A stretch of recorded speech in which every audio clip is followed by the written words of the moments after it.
Hello friends, कैसे हो आप सब। प्रीलिम्स पीवाई की सीरीज़ में आज अपन एनवायरनमेंट फाइनली कंप्लीट करेंगे, जिसमें कि अपन 2022 से लेकर 2023 तक के सारे क्वेश्चन डिस्कस करेंगे। पार्ट 1, 2, 3 में अपन 2016 से लेकर 2021 तक के सारे क्वेश्चन डिस्कस कर चुके हैं। अभी तक आपको ये चीज़ रियलाइज़ होगी कि पर्टिकुलर थीम से किस तरीके से क्वेश्चन रिपीट होते हैं और पर्टिकुलर टॉपिक से ही मैक्सिमम क्वेश्चन फ्रेम करे जा रहे हैं। वो टॉपिक्स मैंने आपको लिखवाए भी हैं, इंपॉर्टेंट टॉपिक्स आपको मैंने बताता चला हूँ। जैसे जैसे क्वेश्चंस आए गए हैं उसकी पेरिफेरी में जो भी क्वेश्चन आया उसके आसपास में जितने भी इंपॉर्टेंट टॉपिक है मैंने आपको सारे बताए हैं। सेकंड थिंग, पेन पेपर लेके बैठिएगा, मैं चीज़ें इंपॉर्टेंट डिक्टेट कराऊंगा, उनको नोट डाउन करते हुए चलिएगा। एंड वन थिंग ऑल्सो कि आज आपको ये चीज़ रियलाइज़ हो जाएगी कि किस तरीके से क्वेश्चन रिपीट्स होते हैं। आज आप देखेंगे कितने नंबर्स ऑफ क्वेश्चन जो है वो बार बार रिपीट हो रहे हैं सेम चीज़ से, जो कि अपन 2016 से लेकर 2021 तक के जो अपन क्वेश्चन करके आ चुके हैं अभी तक पार्ट 1, 2, 3 में सेम थीम पे दोबारा से क्वेश्चन आए हैं 2022 एंड 2023 में। Okay, now start. 2022 का पहला जो क्वेश्चन पूछा गया वो 21st क्वेश्चन पूछा गया अपने यूपीएससी सीएससी प्रीलिम्स में। Among the following crops, which one is the most important anthropogenic source of both methane and nitrous oxide? हर बार की तरह पहले आप क्वेश्चन को सॉल्व करने की कोशिश करिए, फिर मेरे साथ क्वेश्चन अटैम्प्ट लीजिएगा, ठीक है। ये भी मैं आपको बताऊंगा कि कौन सा क्वेश्चन स्किप करना चाहिए, कौन सा क्वेश्चन अटैम्प्ट करना चाहिए, ठीक है। तो चीज़ों को ध्यान से समझिए कि क्वेश्चन पेपर को किस तरीके से अपन को अटैम्प्ट लेना है, अपन को किस तरीके से PYQ बेस्ड स्टडी रखनी है, ठीक है। नाउ क्वेश्चन को सॉल्व करिए, फिर मैं रिपीट कर रहा हूँ question. Among the following crops which one is the most important anthropogenic source of both methane and nitrous oxide. भाई इसमें मीथेन एंड नाइट्रस ऑक्साइड का सोर्स पूछा है, ठीक है। कौन सी क्रॉप से ये इमिशन होता है इनका, ठीक है। एक है जी कॉटन, एक है राइस, एक है शुगर केन, एक है वीट। सॉल्व करने की इसको कोशिश करिएगा। देखिए इसका जो आंसर है वो है B, rice. Basically rice production is responsible for 11% of total anthropogenic methane emission. आपने ये अपने बेसिक्स का पार्ट बेसिक्स में दिया हुआ है, आप कोई सी भी स्टैंडर्ड बुक फॉलो कर रहे होंगे, वहाँ पे क्लियरली दिया गया है कि rice production is responsible for the 11% of the total anthropogenic methane emission. Okay, now next question आते हैं 30th question. Consider the following pair. एक वेटलैंड एंड लेक दिया एक तरफ, एक तरफ लोकेशन दिया है, ठीक है। क्वेश्चन को अटैम्प्ट जरूर लीजिएगा, ऐसे क्वेश्चन को मिस नहीं करने। फर्स्ट जो वेटलैंड दिया है Hokera wetland, second Renuka wetland, third Rudrasagar lake and fourth Sasthamkotta lake. इनकी लोकेशन दी है पंजाब, हिमाचल प्रदेश, त्रिपुरा एंड तमिलनाडु। जैसे कि मैंने आपको पार्ट 2 में बताया था कि वेटलैंड एक बहुत इंपॉर्टेंट टॉपिक है, आपको इसको रीड करना है। रामसर कन्वेंशन पे जब ये क्वेश्चन आए थे, जब मैंने वहाँ पे वेटलैंड पे भी क्वेश्चन पूछा गया था, जो कि मैंने आपको पार्ट 3 में बताया था। सेम चीज़ आज लेक और वेटलैंड दे दिया और उनके लोकेशन को आपसे पूछ लिया गया है। क्वेश्चन को अटैम्प्ट लेने की कोशिश करिएगा। इसमें पेयर वाइज ऑप्शन दिए गए हैं कि 1 पेयर सही है, 2 पेयर सही है, 3 पेयर सही है, ऑल 4 पेयर सही है। देखिए जब पेयर बेस्ड क्वेश्चन जब आते हैं, मतलब ऑप्शंस में जब ये आता है 1 पेयर, 2 पेयर, 3 पेयर, इन टाइप्स के क्वेश्चन में आपको जो क्वेश्चन में जो पूछा गया है आपको एक्यूरेटली पता होना चाहिए। देखो यहाँ पे एलिमिनेशन टेक्निक बहुत कम काम करती है, ठीक है ना। इस टाइप के क्वेश्चन में जब ओनली 1, ओनली 2, ओनली 3 जैसे क्वेश्चंस आ जाते हैं, अगर आपको एक्यूरेट पता है कि यही है तो ही इन क्वेश्चंस को अटैम्प्ट लीजिएगा, क्योंकि यहाँ पे अगर आप तुक्का लगाएंगे, गैस वर्क भी लगाएंगे तो गलत होने के चांसेस ज़्यादा रहते हैं। या ऐसे काफ़ी बार आती है स्टेटमेंट 1, 1, 2, 3, 4, 5, 6 इस तरीके से जब आते हैं ए, तो इस तरीके से क्वेश्चन में आप गैस वर्क और एलिमिनेशन लगा सकते हैं। बस इस टाइप के क्वेश्चंस में आप प्लीज़ एलिमिनेशन टेक्निक लगाने की कोशिश मत करिएगा। मोस्टली चांसेस में ये होता है कि अगर आप एलिमिनेशन लगाएंगे तो इस टाइप के क्वेश्चंस को गलती करके आएंगे। अगर ओनली 1, 2, 3 पेयर्स में क्वेश्चन आ रहे हैं तो अगर उन क्वेश्चन के बारे में आपको करेक्टली पता है तो ही अटैम्प्ट लीजिएगा। नाउ सॉल्व करिए, इसको आंसर बताइए, वीडियो को पॉज करिएगा, सॉल्व करने की कोशिश करिए, देन फिर उसके साथ मेरे साथ सॉल्व करिए। इसका आंसर जो है वो है ओनली 2 पेयर, ठीक है। अब 2 पेयर कौन कौन से सही हैं? बेसिकली रेणुका वेटलैंड जो है हिमाचल प्रदेश में, राइट। रुद्रसागर लेक त्रिपुरा में, लाइक। होकेरा जो वेटलैंड जो है ये बेसिकली कश्मीर में है, not in Punjab. And Sasthamkotta lake जो है वो not in Tamil Nadu, basically it is in Kerala. और ये जो सस्तमकोटा लेक जो है basically largest fresh water lake in Kerala, Kerala की लार्जेस्ट फ्रेश वाटर लेक है सस्तमकोटा, ठीक है। Now 41st question of our UPSC CSC 2022 paper.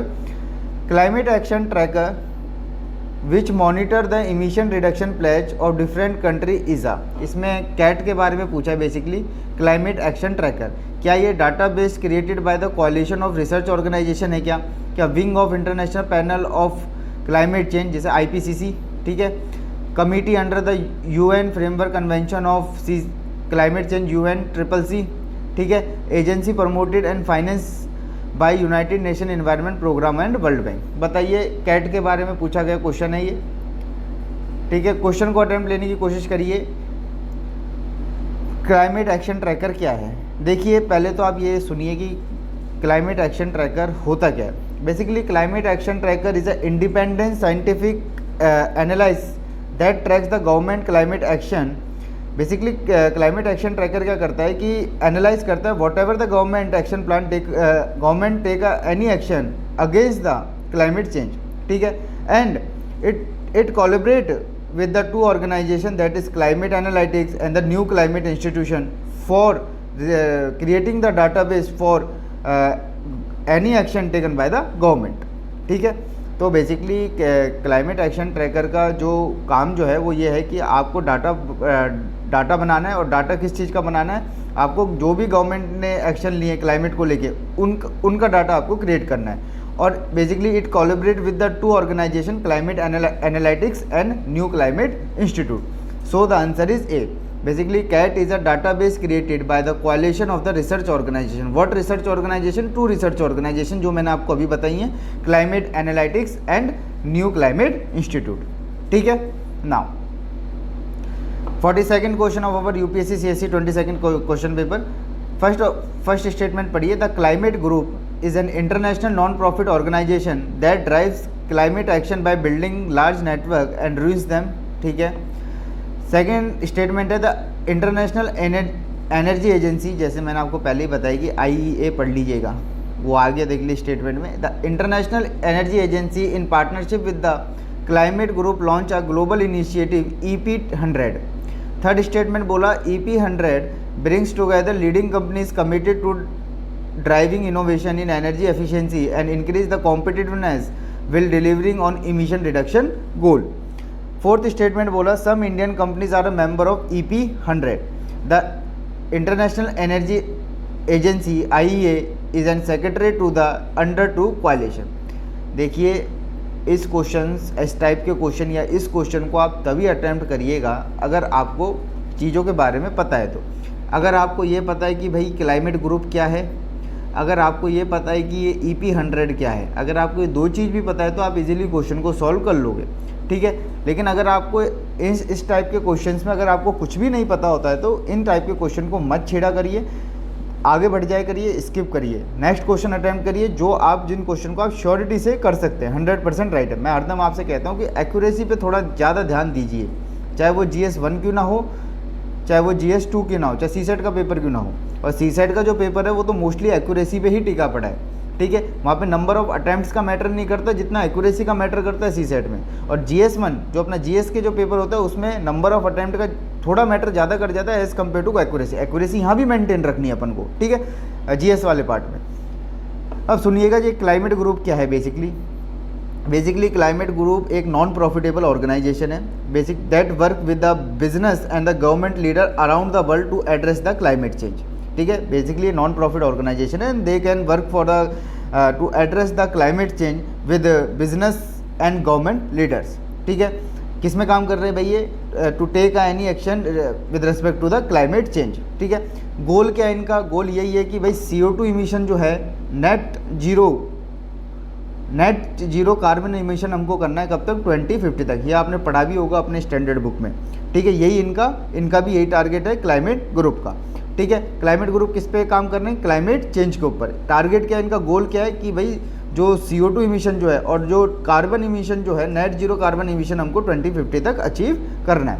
अब मैं आपको सेकंड चीज़ बताता हूँ कि EP100 क्या है। बेसिकली EP100 जो आपके स्टेटमेंट में पूछा गया है, EP100 बेसिकली एक ग्लोबल इनिशिएटिव है lead by the international smart businesses committed to measuring and reporting on energy efficient improvement, ठीक है। Basically EP100 is a global initiative lead by the international non profit Climate Group bringing together over 120 energy smart businesses committed to measuring and reporting on energy efficient improvement, ठीक है। Now अब मैं आता हूँ question पे। अभी मैंने आपको बताया कि जो क्लाइमेट ग्रुप जो है वो क्या है। क्लाइमेट ग्रुप एक नॉन प्रॉफिट ऑर्गेनाइजेशन है and they work with businesses and government leader around the world to address the climate change. यही मैंने आपसे बोला। स्टेटमेंट 1 क्या बोलती है? The Climate group is a international non profit organization that drive climate action by building a large network runs them. ठीक है, large network का मतलब है they can work with the businesses. ठीक है, now smart businesses. Statement 1 is right. Second statement आता है the International Energy Agency in a partnership with the Climate Group launch a global initiative EP 100। Yes it is. ये basically क्या है कि IEA in partnership with the Climate Group launch a global initiative that is EP 100। No, IEA is not a partner with the Climate Group. ठीक है, so the statement second is wrong. अब जैसे ही आप second statement को wrong कर दोगे तो आप आंसर पे पहुंच जाओगे। बी आंसर है इसका, क्योंकि सेकंड यहाँ भी है, सेकंड यहाँ भी है, सेकंड यहाँ भी है। लेकिन आपको सेकंड रॉन्ग करने से पहले, एलिमिनेट करने से पहले आपको ये पता होना चाहिए कि जो इंटरनेशनल एनर्जी एजेंसी जो है that are not a partner with the Climate Group to launch a EP 100। ठीक है, now EP 100 bring together leading companies committed to driving innovation in energy efficiency and increasing the competitiveness while delivering on emission reduction goal। Goal क्या है भाई? Net carbon emission by 2050। यही तो EP 100 है, यही तो मैंने आपको बताया था अभी। Basically EP 100 is a global initiative lead by the international non-profit climate group bringing together over the 120 energy smart businesses committed to measuring and reporting on energy efficient improvement। ठीक है, नाउ फोर्थ स्टेटमेंट आता है some Indian companies are a member of EP 100। देखो ये fact है, पता है तो पता है, नहीं पता तो नहीं पता, लेकिन है कुछ इंडियन की कंपनी जो है वो EP 100 की मेंबर्स हैं। बेसिकली जैसे गोदरेज एक कंपनी है, महिंद्रा, आपने सुना होगा, स्वराज इंजन भी इसका पार्ट है किसका? EP 100 का। ठीक है, UltraTech cement is also the part of the EP 100। Now fifth statement आती है the IEA is the secretary to the under 2 coalition. देखिए IEA is not a secretary of the under 2 coalition. Basically climate group is the secretary to the under 2 coalition. So the answer is B। इसलिए मैंने आपसे बोला था क्योंकि इसमें आपकी knowledge ही काम करेगी, इसमें कोई गैस वर्क वगैरह कोई काम नहीं पड़ेगा। हाँ, अगर आपको स्टेटमेंट 2 डायरेक्टली पता होता कि भाई जो इंटरनेशनल एनर्जी एजेंसी जो है वो पार्टनर नहीं है क्लाइमेट ग्रुप का टू लॉन्च है EP 100, तो आप डायरेक्टली आंसर पे पहुंच जाते। सेकंड आंसर पे B है इसका आंसर, क्योंकि सेकंड सम में तो आप इसको एलिमिनेट कर लेते, क्योंकि एलिमिनेशन से कर सकते थे अगर आपको ये स्टेटमेंट के बारे में आपको पता होता तो।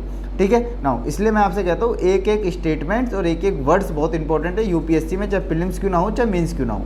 Now next question, if rain forest and tropical forest are the lungs of the earth then surely wetland function as its kidney. Which one of the following function of wetland best reflect the above statement. देखिए wetland एक important topic है, मैंने last videos में ही बताया था, और wetland से related अभी तक ही मतलब फोर्थ क्वेश्चन ले रहा हूँ, उसमें सेकंड क्वेश्चन दोबारा वेटलैंड से आ गया। अभी वेटलैंड कंपेयर्स में आया था, लोकेशन पूछा था उनका वेटलैंड एंड लेक का, अब इन्होंने स्टेटमेंट बेस पूछ लिया। बताइए भाई which one of the following function wetland best reflect the above statement. A है the water cycle in wetland involve surface run off subsoil percolation and evaporation. B है algae form the nutrient base upon which fish, molluscs, birds, reptile and mammals thrive. C है wetland play a vital role in maintaining the sedimentation balance and soil stabilization. D है aquatic plant absorb heavy metal and excess nutrients. Solve करने की कोशिश करिए इसको।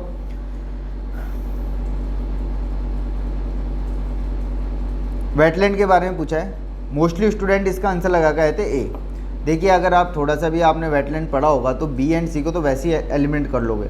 इसका wetland से basically algae from to the nutrient base upon the, इससे कोई मतलब नहीं है। और wetland play a vital role maintain the sedimentary balance in the soil stabilization, इससे भी कोई वेटलैंड का लेना देना नहीं है for the soil with soil stabilization.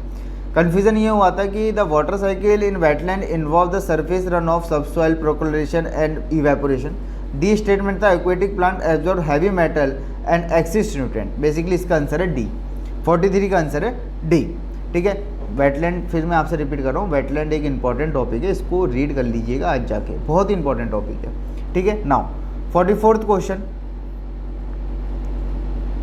In the context of WHO air quality guideline consider the following statement. Last part second में मैंने आपको AQI पढ़ने के लिए क्वेश्चन आया था और मैंने आपसे कहा था एयर क्वालिटी इंडेक्स एक बार जाके देख लीजिएगा अपनी स्टैंडर्ड बुक में। इसमें से क्वेश्चन था, बेसिकली प्रीवियस क्वेश्चन था कि AQI जब हम कैलकुलेट करते हैं तो कौन कौन सी गैस को कंसिडर करते हैं। अब इन्होंने पूछ लिया WHO एयर क्वालिटी गाइडलाइन के अकॉर्डिंग कौन सा स्टेटमेंट सही है। स्टेटमेंट फर्स्ट है the 24 hour mean of PM 2.5 should not exceed 15 microgram per cubic metre and annual mean of PM 2.5 should not exceed 5 microgram per cubic metre. ठीक है जी। Second statement है in a year the highest level of ozone pollution occur during the period of inclement weather.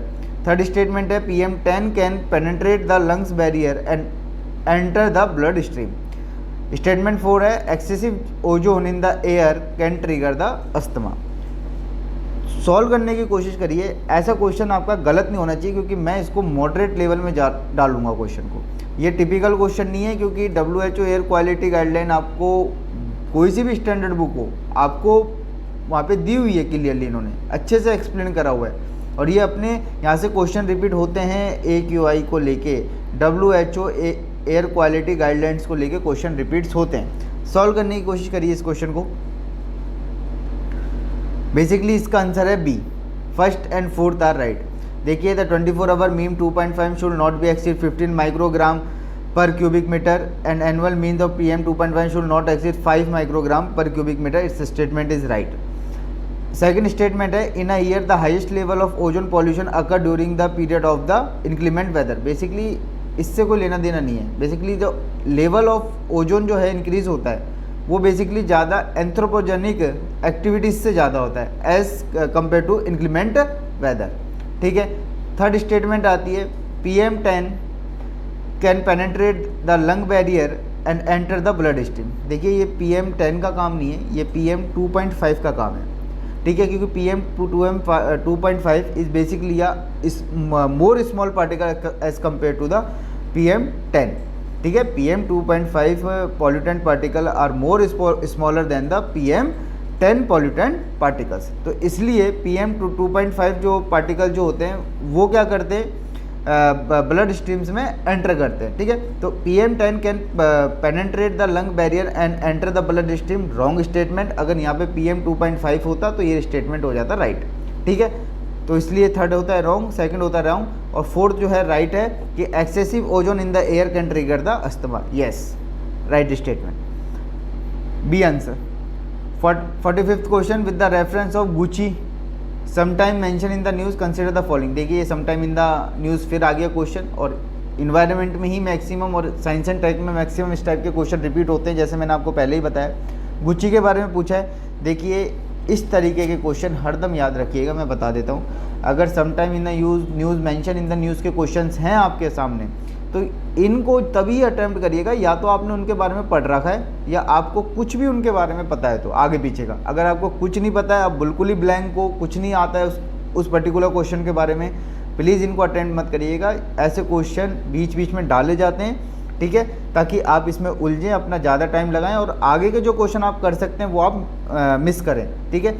Now Gucci के बारे में पूछा है भाई, क्या ये फंगस है, क्या ये हिमालयन फॉरेस्ट एरिया में ग्रो होता है, क्या इसको कमर्शियली कल्टीवेट करते हैं क्या हिमालय फुटिल नॉर्थ ईस्ट इंडिया में, बताइए भाई। सबसे पहले तो ये स्टेटमेंट से पहले आपको ये पता होना चाहिए गुच्ची है क्या। बता देता हूँ मैं। बेसिकली गुच्ची जो है टाइप ऑफ मशरूम है। ठीक है, basically it belong to the class of fungus. ठीक है, and they can not cultivate commercially and instead they grow wild only in some region of J&K and Himachal Pradesh. ठीक है, इसको हम कमर्शियली कल्टिवेट नहीं करते, ये नॉर्मली ग्रो हो जाती है। ठीक है, इसको कोई कमर्शियली कल्टिवेट करने की कोई ज़रूरत नहीं है। They grow wild only in some region of J&K and Himachal Pradesh. ठीक है, नाउ क्वेश्चन पे आते हैं। मैंने अभी क्या बताया आपको, ये एक basically it is belong to the class of fungus. Statement second is right and it grow in some Himalayan forest area. Yes, मैंने अभी आपको बताया कि mostly they are grow in J&K region and Himachal Pradesh region. It is commercially cultivated, no. ये normally grow हो जाता है, इसके लिए कोई इसमें कोई कमर्शियली कल्टीवेशन की रिक्वायरमेंट नहीं है। So the answer is C, first and second is right. Now 46th question, with the reference of polyethylene terephthalate the use of which is so wide spread in our daily lives, consider the following statement. ये जो compound जो दिया है ये आपने पढ़ा होगा, मैं श्योर कह सकता हूँ, ये किसी भी स्टैंडर्ड बुक आप फॉलो कर रहे हो, चाहे PMFI, शंकर IAS, आपने सुना होगा पैट, ठीक है, पॉलीइथाइलिन टेराप्थलेट, ठीक है, पैट। किस में इसका यूज होता है? Its fibres can be blended with wool and cotton fibre to reinforce their properties. Containers made of it, इसके polyethylene terephthalate, container made of it can be used for the storage any alcoholic beverage. Bottle made of it can be recycled into other product. Articles made of it can be easily disposed of by the incineration without causing the greenhouse gas emission. ठीक है, PAT से question पूछा गया है, मैं थोड़ा basic बता देता हूँ आपको पैट का। ये बेसिकली है ना, आपने कोई सी भी स्टैंडर्ड बुक फॉलो कर रहे हो आप, ये हर जगह दिया हुआ है, ठीक है, पॉलीइथाइलिन टेराप्थलेट, ठीक है। नाउ पैट क्या है? बेसिकली एक पॉलीमर है of ethylene glycol and terephthalic acid का, ठीक है। इससे आपको बेसिक में भी दिया हो, बेसिक बुक में जाके पढ़ लेना। अब जो मैं इंपॉर्टेंट बात बता रहा हूँ इसको सुनिएगा। Basically it is a thermoplastic synthetic substance, it is a malleable under the heat and can be placed into the nearly by shape non mostly of it short PET form. इसका क्या है, ये वाली चीज़ बहुत इंपॉर्टेंट है, इसका use क्या है, ठीक है। क्वेश्चन यहीं से पूछे जाते हैं, क्या इसका यूज़ क्या है पर्टिकुलर कंपाउंड का और इसके एडवांटेजेस क्या हैं, ठीक है। कहाँ कहाँ ये यूज़ होता है? Manufacturing of shopping bag, water bottle, video tapes, container, bags, cloth, housing material, water bottle, microwave and so on, ठीक है। Polyester for fabric is a strong and flexible and when combined with the material like cotton can reduce the wrinkling and shrinking and make the fibre more resistant to tear. मैंने आपको क्या बोला कि जो polyethylene टेराप्थलेट जो है, pad जो है, इसका हम जो यूज़ किस में करते हैं? बेसिकली इसका जो यूज़ जो है हम किस में करते हैं? फॉर फैब्रिक्स में, to make a more stronger and flexible, ठीक है। नाउ एडवांटेजेस क्या है? इसके बहुत सारे एडवांटेजेस हैं। Basically it available and relatively inexpensive, ठीक है, easily available. Basically it has a high strength to weight ratio, it is a very resistant to moisture. सबसे बड़ा जो इसका एडवांटेज है, इट इज़ इजीली रिसाइकल्ड, ठीक है ना, इजीली रिसाइकल्ड, हाईली ट्रांसपेरेंट है and it can B reused by the conducting series of washing process और ब्रोकन डाउन, ठीक है। एक चीज़ मैं आपको बता देता हूँ, जो ये पॉलीइथाइलिन और टेराप्थलेट जो है, इसमें कौन कौन से कंपाउंड्स होते हैं? बेसिकली कार्बन होता है, हाइड्रोजन होता है एंड ऑक्सीजन होता है। अगर हम इसको जलाएंगे, so if we burn in the air, the combustion produce the carbon dioxide and the water, ठीक है। नाउ समझ आया पैट क्या होता है? और एक बार ज़रूर इसको एक स्टैंडर्ड बुक से जाके पढ़ लीजिएगा, क्योंकि मैं यहाँ पे आपको PYQ सीरीज़ करा रहा हूँ। अगर ये पूरे पैट को मैं समझाने लगा तो कम से कम भी नहीं तो 20-25 मिनट को तो ये पैट ही ले जाएगा, ठीक है। और इम्पॉर्टेंट है अपने UPSC CSC प्रीलिम्स के लिए, एक बार जाके देख लीजिएगा अपनी स्टैंडर्ड बुक में। नाउ अब इस क्वेश्चन को सॉल्व करने की कोशिश करिएगा। कहाँ यूज़ है भाई इसका? Its fabric can be blended with the wool and cotton fibre to reinforce their property. अभी मैंने आपको बताया था, ठीक है, कहाँ पे इसका यूज़ होता है? Statement 1 is right. Second statement है container made of it can be used to store any alcoholic beverages, ठीक है। थर्ड स्टेटमेंट है bottle made of it can be recycled into the other product. मैंने क्या बोला? इसका सबसे बड़ा एडवांटेज क्या है? देखिए भाई, रिसाइकिल्ड, ठीक है। Answer option third is also right, ठीक है। जब आप फर्स्ट और थर्ड राइट कर दोगे तो आप डायरेक्टली आंसर पे पहुंच जाओगे, ए आंसर है इसका। फोर्थ बोलता है article made of it can be easily disposed of by inclination without causing the green house gas emission. मैंने अभी बताया जब हम इसको पैट को बर्न करते हैं तो यहाँ से CO2 एंड वाटर का इमिशन होता है, ठीक है। तो इसने बोला without causing the green house gas, no, answer is A. Now question 47, which of the following is not a bird? कौन सी बर्ड नहीं है भाई इन चारों में से? क्वेश्चन को सॉल्व करने की कोशिश करिए।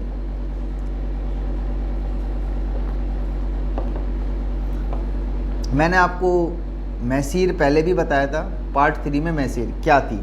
देखिए क्वेश्चन का रिपीटेशन कैसे होता है।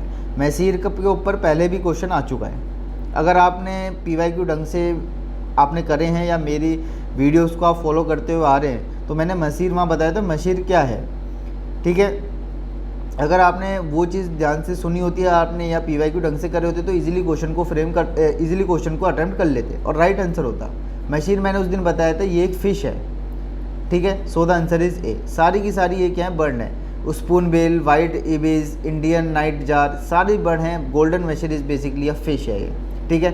48th question, which of the following are nitrogen fixing plant. मैंने आपको बताया कि nitrogen is very important for the plant growth, ठीक है। बेसिकली नाइट्रोजन फिक्सेशन क्या है, बेसिक नाइट्रोजन फिक्सिंग प्लांट का मतलब क्या है। बेसिकली नाइट्रोजन फिक्सेशन प्रोसेस जो अपनी एटमॉस्फेरिक नाइट्रोजन जो है बेसिकली उसको हम कन्वर्ट किस में करते हैं, अमोनिया में। Ammonia is basically another form of nitrogen, ठीक है ना, with the help of certain bacteria like rhizobium और एजोबैक्टीरिया। ये आपने पढ़ा होगा और इंपॉर्टेंट बैक्टीरिया है। इनकी ही हेल्प से क्या करते हैं, जो मैंने आपको पहले ही बताया कि जो हमारी एटमॉस्फेरिक नाइट्रोजन है उसका डायरेक्टली प्लांट यूज़ नहीं कर पाते, उसको क्या करते हैं कि हम with the help of the some bacteria species like rhizobium azotobacter we can convert the atmospheric nitrogen into the ammonia. यही क्या है, बेसिकली नाइट्रोजन फिक्सेशन प्रोसेस है। ये मैंने एक जनरल लैंग्वेज में आपको बताया, इसके बारे में अच्छे से पढ़ लीजिएगा, नाइट्रोजन फिक्सेशन प्रोसेस, ठीक है। इंपॉर्टेंट टॉपिक है। क्वेश्चन को सॉल्व करिए। इसमें पूछा है कौन से प्लांट जो हैं, which of the following are the nitrogen fixing plant, कौन से प्लांट जो है वो नाइट्रोजन फिक्सिंग में हेल्प करते हैं, बताइए भाई। अल्फा अल्फा, अमरनाथ, चिकपी, क्लोवर, कुल्फा और स्पेनिश। ये सिंगल ऑप्शन से सॉल्व हो सकता है क्वेश्चन अगर आपने ढंग से पता होगा तो, या चीज़ें पढ़ी होंगी तो। बेसिकली स्पेनिश जो है वो नाइट्रोजन फिक्सिंग में कुछ भी हेल्प नहीं करता, ठीक है, इसका कुछ भी रोल प्ले नहीं होता। लेकिन alpha alpha, chickpea and clover, ये तीनों के तीनों क्या है, नाइट्रोजन फिक्सिंग प्लांट्स हैं।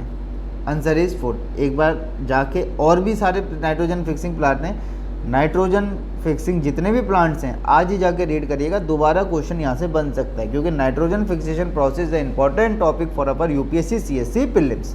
Now next question, biorock technology is talk about in which one of the following situation. Biorock technology के बारे में पूछा है भाई, क्या है ये बेसिकली बायोरॉक टेक्नोलॉजी मैं आपको बता देता हूँ। बायोरॉक टेक्नोलॉजी आपके PMFIS में भी अच्छे से एक्सप्लेन है और आपके शंकर IAS में भी अच्छे से एक्सप्लेन है। ये बेसिक स्टैंडर्ड बुक से डायरेक्ट क्वेश्चन फ्रेम हुआ है।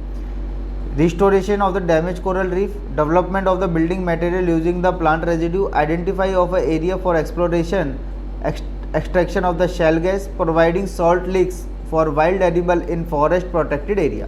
बताइए भाई, biorock technology is talk about in which of one of the following situation, बताइए। अगर आपको बायोरॉक टेक्नोलॉजी के बारे में पता है तो आप दो स्टेटमेंट तो इजीली एलिमिनेट कर दोगे। Identify of a area for exploration of the shale gas से कोई लेना देना नहीं है बायोरॉक टेक्नोलॉजी का। Providing salt leaks of for wild animal in a forest protected area, कोई मतलब नहीं है। स्टूडेंट को कन्फ्यूजन था A एंड B में, और जिनको पता था वो डायरेक्टली आंसर मार्क करके आए थे, क्योंकि ये डायरेक्टली क्वेश्चन उठाया गया है स्टैंडर्ड बुक से। बी ऑप्शन है development of building material using the plant residue. No, answer is basically biorock technology restore the damage coral reef. और प्लीज़ आज ही जाके कोरल रीफ वाला टॉपिक पढ़िएगा।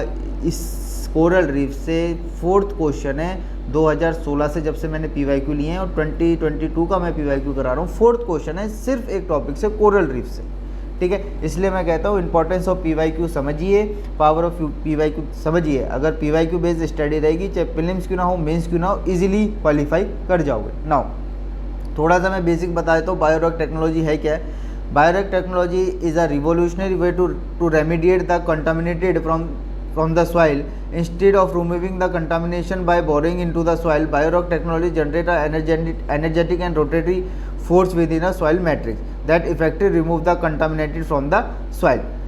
Baorock technology is the only sustainable method of protecting the coral reef from the mass extinction from the global warming. और आपको पता है कि जो कोरल रीफ बेसिकली डैमेज क्यों होती है मोस्टली, वो basically global warming is the main reason for the coral reef, damage of coral reef. और उसको रिकवर करने के लिए biorock technology are the sustainable method for protecting the coral reef from the mass extinction from global warming. एक और चीज़ note down कर लीजिएगा, biorock technology greatly accelerate coral settlement growth healing survival and resistant to the environment stress. Environment stress का means है सच as high temperature, sediment and pollution. Okay, now Miyawaki method ये news में भी था, ठीक है, और इजी क्वेश्चन था, इजीली कर जाते, काफ़ी अच्छा खासा ये न्यूज़ में रहा था मियावाकी मेथड। बेसिकली थोड़ा सा मैं आपको बेसिकली है क्या, पहले क्वेश्चन पे आ जाते हैं।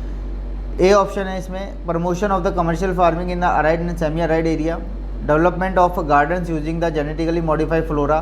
सी ऑप्शन है creation of the mini forest in urban area. D option है harvesting wind energy on coastal area and on a sea service. Attempt जरूर लीजिएगा, और इस तरीके के जो क्वेश्चन जो है उनको मिस नहीं करने होते, लेकिन इस तरीके के क्वेश्चन तभी अटेम्प्ट करने होते हैं जब मियावाकी मेथड पता हो, ठीक है, क्योंकि जब एक वर्ड देके और आपको उससे पूछ लेता है कि किससे रिलेट कर रहा है, तो आपको उस वर्ड के बारे में पूरी नॉलेज होनी चाहिए, तभी क्वेश्चन को अटेम्प्ट करिएगा, ठीक है। वैसे भी sometime in a news, mention in a news करके पूछ लेगा, उसमें भी आपको जब तक क्वेश्चन के बारे में पूरा नहीं पता अटेम्प्ट मत लीजिए, तभी अटेम्प्ट लीजिए ऐसे क्वेश्चंस को जो उनके बारे में आपको पूरा नॉलेज है।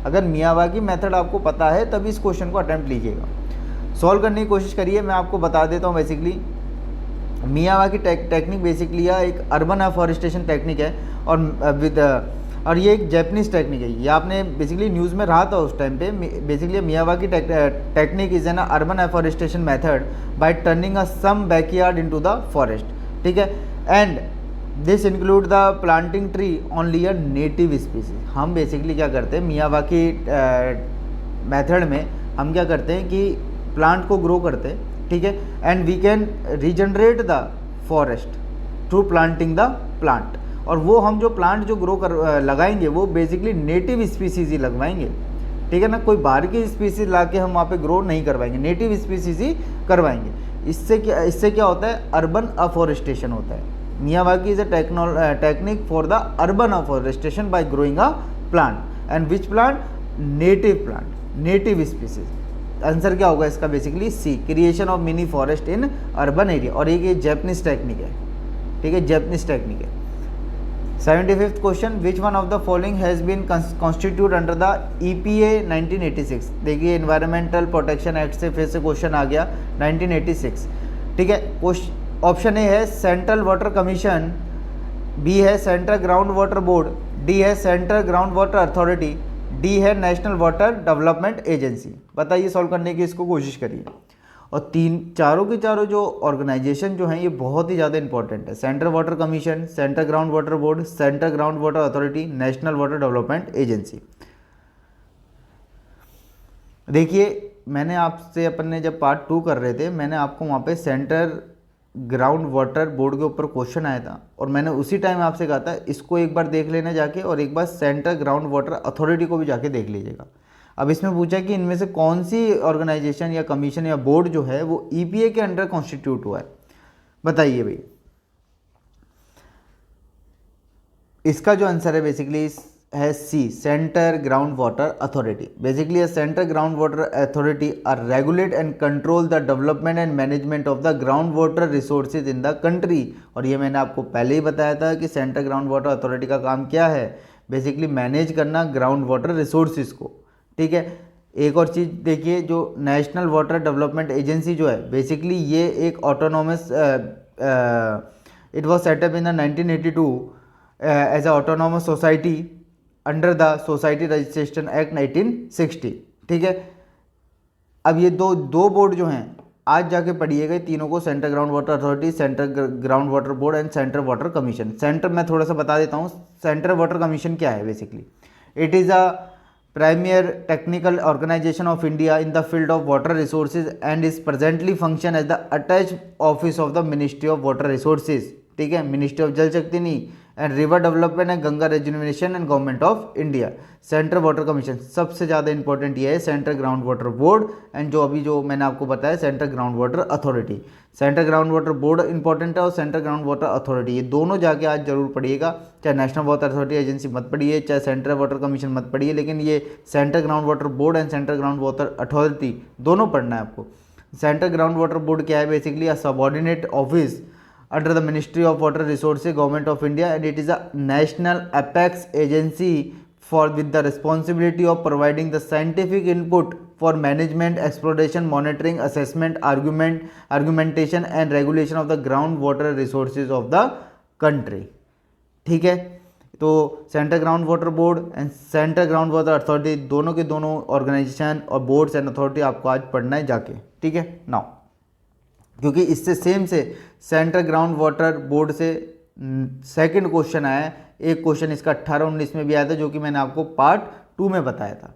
Now 79th question of our 2022 question paper with the reference of the tea board. जितने भी ये बोर्ड होते हैं, tea board, coffee board, jute board, सारे के सारे पढ़ के जाइएगा। इस बार पता नहीं कौन से बोर्ड से क्वेश्चन बन जाए। With the reference of the tea board in India consider the following statement. The tea board is the statutory board. Second, it is regulatory body attached to the Ministry of Agriculture and Farmer Welfare. The tea board head office is situated in Bengaluru. The board has a overseas office in Dubai and Moscow. Question को attempt करने की कोशिश करिए।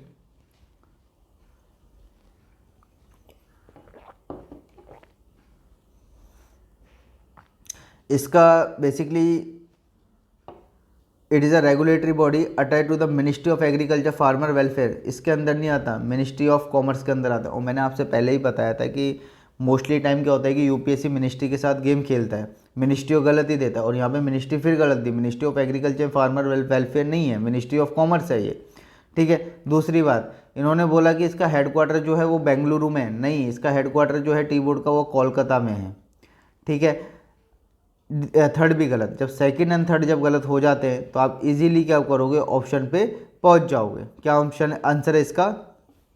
D, first and fourth are right. The board has overseas office of Dubai and Moscow, ठीक है। इसके अलावा note down कर लीजिए, लंदन में भी है और कोलकाता में तो इनका हेड ऑफिस है ही। इनका overseas office Dubai, Moscow, London and Kolkata में इनका हेड ऑफिस है, ठीक है। Now next question, which one of the following best describe the term green washing, ठीक है। ग्रीन वॉशिंग के ऊपर भाई क्वेश्चन पूछा गया है, क्वेश्चन को अटेम्प्ट लेने की कोशिश करिए। बेसिकली ग्रीन वॉशिंग क्या होता है मैं आपको बता देता हूँ। ग्रीन वॉशिंग में क्या होता है कि मान लीजिए कोई कंपनी जो है, वो कंपनी क्या करती है कि अपने प्रोडक्ट्स को ये शो ऑफ करते हैं वो लोग कि हमारे जो प्रोडक्ट जो है वो इको फ्रेंडली हैं, ठीक है। इको फ्रेंडली है, इन्वायरमेंटली फ्रेंडली हैं, एक्चुअल में वो होते नहीं हैं, ठीक है ना। ये बेसिकली एक फॉल्स इंप्रेशन प्रोवाइड करवाते हैं, एक गलत इन्फॉर्मेशन प्रोवाइड करवाते हैं कस्टमर को कि भाई ये इको फ्रेंडली प्रोडक्ट है और ये इन्वायरमेंटली फ्रेंडली प्रोडक्ट है, बट एक्चुअली में वो नहीं होता है, ठीक है। उसी के लिए क्या टर्म यूज़ करते हैं हम, ग्रीन वॉशिंग। और एक टर्म होती है वाइट वॉशिंग भी यूज़ किया जाता है। ऑप्शन पे आते हैं भाई, A, conveying a false impression that a company product are eco friendly and environmentally sound. B है non inclusion of the ecology environment cost of annual financial statement of the country. C है ignoring and disastrous ecology consequence while undertaking the infrastructure development. D है making the mandatory provision for the environmental cost in the government project programme. बताइए इसका basically answer है ए। मैंने अभी आपको क्या बताया, कंपनी बेसिकली इस तरीके से अपने प्रोडक्ट को शो करते हैं कि हमारे जो प्रोडक्ट्स जो हैं वो इको फ्रेंडली है और एनवायरमेंटली साउंड है, ठीक है ना। इसका कोई गलत इम्पैक्ट नहीं बढ़ेगा, ठीक है ना, क्योंकि ये इन्वायरमेंटली फ्रेंडली और इको फ्रेंडली हैं, ठीक है। बेसिकली वो एक फॉल्स इन्फॉर्मेशन प्रोवाइड करवाते टू द कस्टमर। इस चीज़ के लिए हम क्या करते हैं, ग्रीन वॉशिंग टर्मिनोलॉजी का यूज़ करते हैं। So the answer is A. Next question, consider the following statement. Gujarat has the largest solar park in India. Kerala has a full solar powered international airport.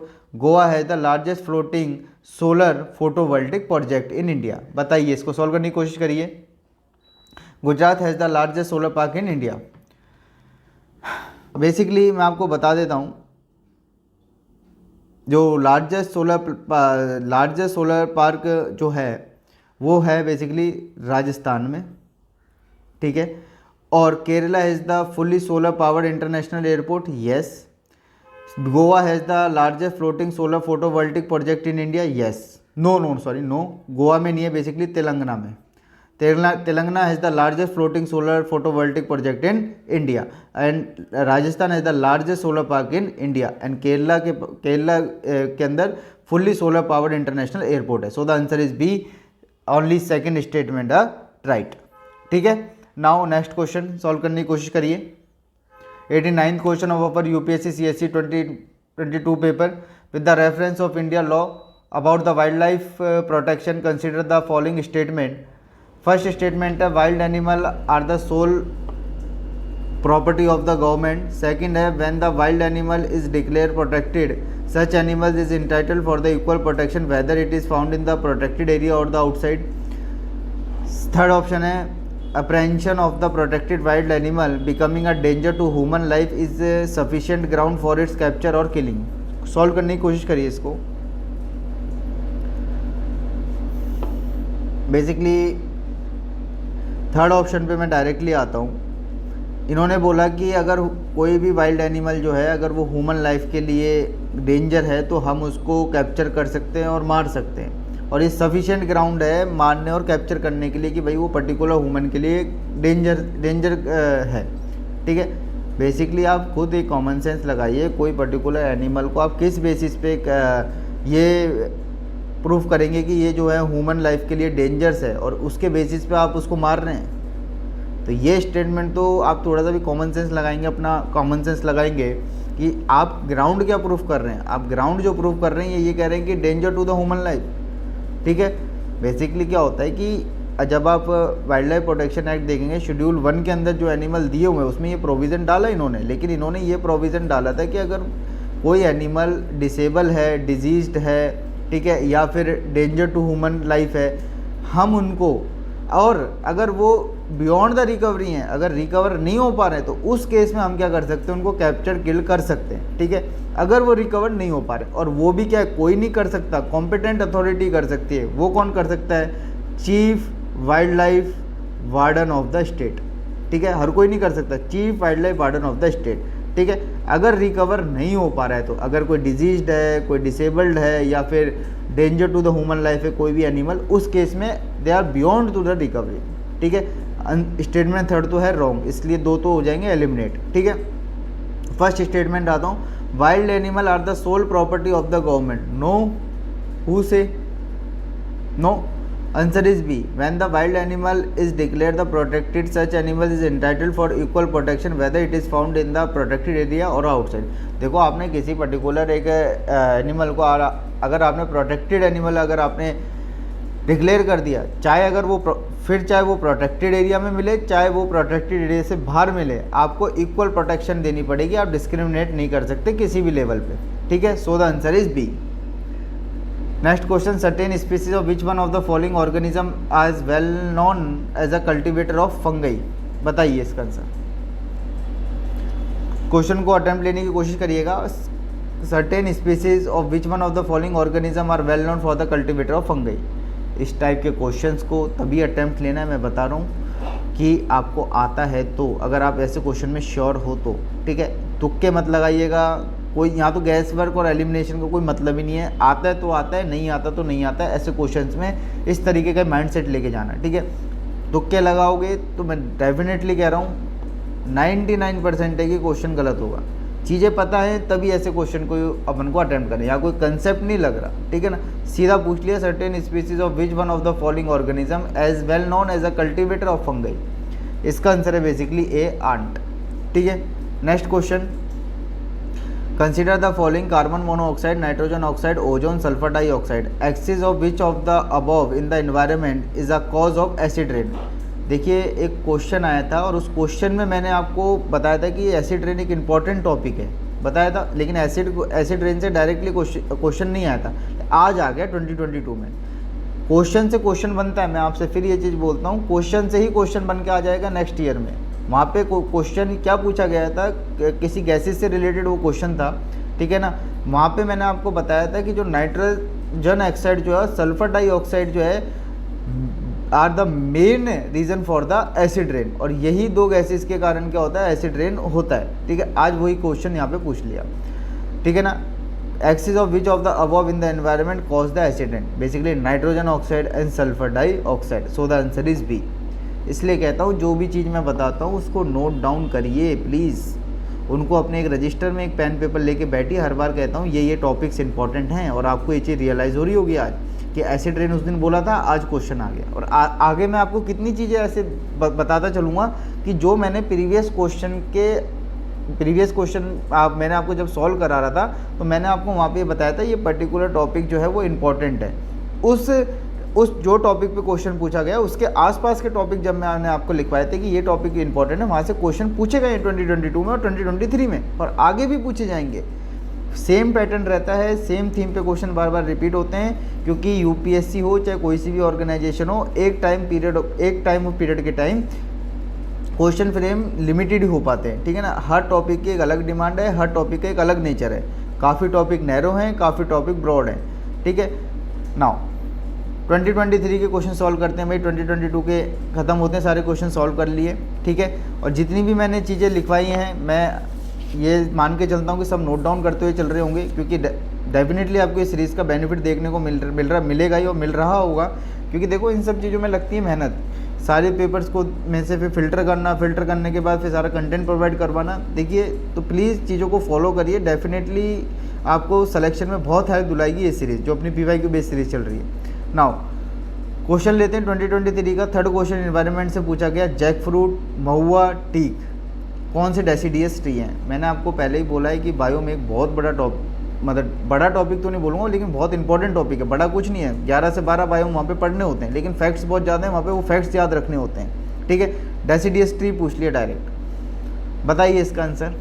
हाँ, एक और चीज़ मैंने आपको अभी बताई थी ऊपर, जब ये इस तरीके के क्वेश्चन आ रहे हैं, ओनली 1, ओनली 2, ओनली 3, एक क्वेश्चन आता है 1, 2, 3, 4, 5, 6, ऐसे क्वेश्चन में फिर भी गैस वर्क या तुक्काबाजी जो आप कहना चाहो वो लग जाएगा। इस टाइप के क्वेश्चंस में नहीं लगेगा। यहाँ काम आएगा नॉलेज ओनली, ठीक है। यहाँ काम आएगा आपकी क्लियरिटी। जितनी ज़्यादा टॉपिक को लेकर क्लियरिटी होगी उतना ज़्यादा ही क्वेश्चन की राइट होने की पॉसिबिलिटी बनती जाएगी। बताइए कौन से डेसीडियस ट्री हैं इसमें से, जैक फ्रूट, महुआ, टीक। महुआ और टीक दोनों क्या हैं, बेसिकली डेसीडियस ट्री हैं। जैक फ्रूट बेसिकली डेसीडियस नहीं है, जैक फ्रूट मतलब जिसे आप कटहल कहते हैं ना हिंदी में, वो है ये, ठीक है। Answer is B, mahua and teak. Second question आता है, स्टेटमेंट बेस्ड क्वेश्चन काफ़ी आए थे, लेकिन ऐसे क्वेश्चंस को सॉल्व करना थोड़ा आसान हो जाता है अगर आपको चीज़ें थोड़ी सी ढंग से पता होगा तो। Marsupials are not naturally found in India और marsupials are thrive only in a mountain grassland with no predator. Basically ये जो मर्सिपियल्स जो है ये एक एनिमल का नाम है, ठीक है, टाइप ऑफ एनिमल है ये, is not naturally found in India. और दूसरा बोला कि ये जो है वो mountain grassland and with no predator. बताइए भाई दोनों स्टेटमेंट सही है क्या, दोनों स्टेटमेंट गलत है क्या। स्टेटमेंट 1 और स्टेटमेंट 2 करेक्ट है, स्टेटमेंट 1 का करेक्ट एक्सप्लेनेशन नहीं है, ठीक है। इस ऐसे टाइप से देखो, टाइप्स ऑफ क्वेश्चन भी एनालाइज करते जाओ कि किस किस तरीके से क्वेश्चन पूछे जाते हैं, और किस किस तरीके से क्वेश्चन जब पूछे जाते हैं तो हमें ज़्यादा अलर्ट हो जाना है। जैसे मैंने आपको बताया कि इस तरीके के क्वेश्चन में अलर्ट हो जाया करो, पेयर बेस्ड जब क्वेश्चन आ रहे हैं तो। ये ठीक है, यहाँ 1 2 आ गया जी, 1 2 4 4 3 2, तो फिर यहाँ पे आप इजीली क्वेश्चन को कर लेते हो। जब इस तरीके से स्टेटमेंट बेस्ड जब क्वेश्चन आ रहे हैं तो यहाँ पे बिल्कुल अलर्ट हो जाना है, ठीक है। दोनों स्टेटमेंट लगेगी दिखने में बहुत आसान, लेकिन क्वेश्चन यहाँ पे दिक्कत आ जाएगी आपको, ठीक है। इसलिए यहाँ पे ध्यान से क्वेश्चन को पढ़ना, ध्यान से क्वेश्चन ऑप्शंस को भी पढ़ना और फिर अटेम्प्ट लेना। बताइए इसका आंसर।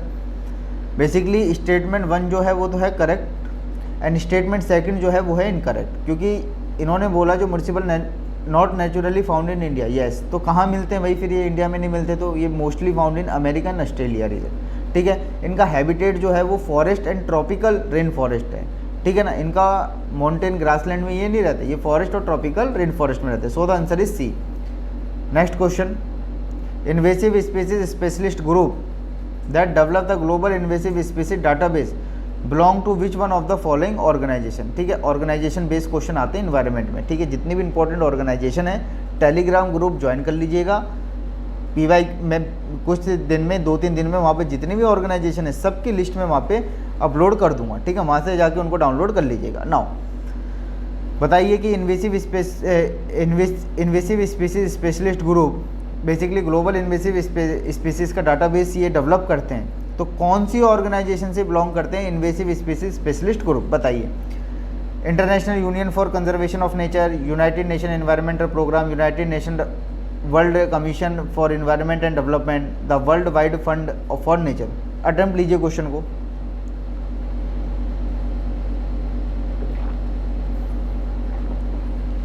बेसिकली मैं आपको बता देता हूँ कि जो ग्लोबल इन्वेसिव स्पीसीज़ जो है, ग्लोबल इन्वेसिव स्पीसीज डाटाबेस क्या है बेसिकली ये एक फ्री ऑनलाइन सर्चेबल सोर्स है of information about the alien and invasive species that negatively impact the biodiversity. फिर मैं रिपीट कर रहा हूँ, global invasive species database is the online free searchable source of information about the alien and invasive species that negatively impact the biodiversity. ठीक है, इसने पूछा है कि इन्वेसिव स्पीसीज स्पेशल ग्रुप जो है वो किस ऑर्गेनाइजेशन से बिलोंग करता है। इसका आंसर जो है A, international union conservation of nature, मतलब IUCN। ठीक है, नाउ नेक्स्ट क्वेश्चन आता है, consider the following fauna, lion tail macaque, Malabar civet, sambar deer. How many of the above generally nocturnal and most active after the sunset. Nocturnal animal पूछे भाई, इन तीनों में से कौन से नॉक्टोरल हैं बताइए। Basically Malabar civet and sambar deer दोनों के दोनों क्या हैं, नॉक्टोरल हैं। Lion tail macaque is not a nocturnal. ठीक है, एक काम करिए, इन तीनों का IUCN स्टेटस नोट डाउन करिए। लॉयन टेल मकाओ इंडेंजर्ड है, Malabar civet basically critically endangered है, सामर डियर वल्नरेबल है। IUCN स्टेटस नोट डाउन करिए, लॉयन टेल मकाओ इंडेंजर्ड है, मलबर कैवाइट क्रिटिकली इंडेंजर्ड है and sambar dear basically vulnerable है। Answer is B, Malabar civet and sambar deer both are nocturnal but lion tail macaque is not a nocturnal. ठीक है, now next question, which of the following organism perform waggle dance for other for their kin to indicate the direction and the distance of the source of their food. बताइए भाई, इसमें से butterfly, dragon, honeybee और wasps में से कौन सा जो है वैगल डांस करता है और क्यों करता है, to indicate the direction and the distance of the source of food. बताइए, देखिए इस तरीके से क्वेश्चन को नहीं आ रहा है, स्किप करिए मेन एग्जाम में। ठीक है, मोस्टली स्टूडेंट अगर इस क्वेश्चन को ऐसे टाइप के क्वेश्चन में अगर आप तुक्का लगाओगे, या एलिमिनेशन तो नहीं लगेगा, देखो या तो तुक्का ही लगेगा, इसमें कोई गैस वर्क भी काम नहीं करेगा, तो मोस्टली टाइम ये गलत ही होता है, 99% टाइम ये गलत ही होता है। ठीक है, अगर आता है तो बिल्कुल अटैम्प्ट लीजिए, ये आपके लिए बोनस क्वेश्चन है। ठीक है, बोनस क्वेश्चन है, क्योंकि आपका कॉम्पिटिटर को डेफिनेटली नहीं आ रहा होगा, लेकिन आपको आ रहा होगा। मिनिमम स्टूडेंट को ये क्वेश्चन आता होगा जो राइट लगा के आए होंगे, और जिनका हो भी गया राइट, काफ़ी का तुक्के में बहुत हुआ है। ठीक है, इसका आंसर है बेसिकली हनीबी। हनीबी क्या है, बेसिकली वैगल डांस परफॉर्म करता है to indicate the direction and the distance of the source of their food. ठीक है, नाउ नेक्स्ट क्वेश्चन 2023 का। ये क्वेश्चन नहीं आता मैं समझता हूँ किसी भी स्टूडेंट को, लेकिन आप इसको कॉमन सेंस से इजीली सॉल्व कर लोगे। क्वेश्चन में क्या दिया हुआ है, some mushroom have medicinal property, some mushroom have psycho active property, some mushroom have insecticidal property, some mushroom have bioluminescent property. बताइए भाई, इंडिया में और वर्ल्ड में कम से कम नहीं तो मोर देन 1000 और more than 1 lakh types of mushroom मिलते होंगे, more than 1000 type of mushroom मिलते होंगे। ठीक है, तो कुछ ना कुछ मशरूम में तो मेडिसिनल प्रॉपर्टी होंगी, कुछ होती भी है। मैंने आपको मशरूम से रिलेटेड क्वेश्चन आ रहे हैं रिपीटेडली, तो एक बार इसको पढ़ के जाइएगा। इस बार 2024 के लिए मैं कह रहा हूँ, जो भी स्टूडेंट 2024 में अटैम्प्ट ले रहे हैं। ठीक है, और ये PYQ series not only the 2024 वालों के लिए इंपॉर्टेंट है, ये जब भी आप अटैम्प्ट लेना चाहें सबके लिए इंपॉर्टेंट है। ठीक है ना, क्योंकि मैं हरदम आपको फोकस करता हूँ PYQ बेस्ड स्टडी को रखिए, PYQ बेस्ड स्टडी को रखेंगे डेफिनेटली सक्सेस ले जाएंगे। ठीक है, तो इन्होंने बोला कि सब मशरूम है द मेडिसिनल प्रॉपर्टी, बिल्कुल हो सकता है भाई। इतने मोर देन 1000 ऑफ स्पीसीज जो टाइप्स ऑफ मशरूम जो है मिलता है इंडिया में और इंडिया से बाहर भी, तो कुछ में तो मेडिकल प्रॉपर्टी हो सकती है और कुछ में साइको एक्टिविटी प्रॉपर्टी हो सकती है, कुछ में इंसेक्टिसाइडल प्रॉपर्टी भी हो सकती है, किसी में बायोलुमिनेसेंट प्रॉपर्टी हो सकती है। इन्होंने कोई पर्टिकुलर मशरूम का टाइप तो दिया नहीं, इन्होंने पूछा सब मशरूम। और जब मैंने आपको पहले ही बताया, most of the time journalistic statement right होते हैं और एक्सट्रीम स्टेटमेंट रॉन्ग होते हैं मोस्ट ऑफ द टाइम, और ये सारे के सारे एक जनरल स्टेटमेंट है, कोई इसमें एक्सट्रीम स्टेटमेंट नहीं है। So the answer is D.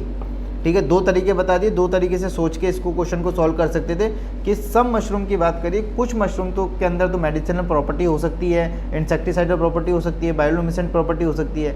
ठीक है, दूसरा आप इस तरीके से सोच सकते हैं कि सारी की सारी एक जर्नलिस्टिक स्टेटमेंट है। ठीक है ना, यहाँ पे कोई एक्सट्रीम नहीं, कुछ इस मशरूम्स की बात करें तो मोस्ट ऑफ द टाइम ऐसी स्टेटमेंट राइट ही होती है। आंसर इज डी 16 का। Now 17th question, consider the following statement regarding the Indian squirrel. ठीक है भाई, they build nest by making the burrow in the ground, they store their food material like nuts and seed in the ground, they are omnivorous. बताइए इस question को solve करने की कोशिश करिए। 17 का देखिए, आप चाइल्डहुड से पढ़ते आए होंगे और आपको पता भी होगा कि भाई जो स्क्वाइल जो होती है वो ओमनीवोरस होती है, ठीक है, इतना तो आपको पता ही होगा। और दूसरी बात आपको मैं बता देता हूँ कि जो स्क्वायरल जो होता है वो बेसिकली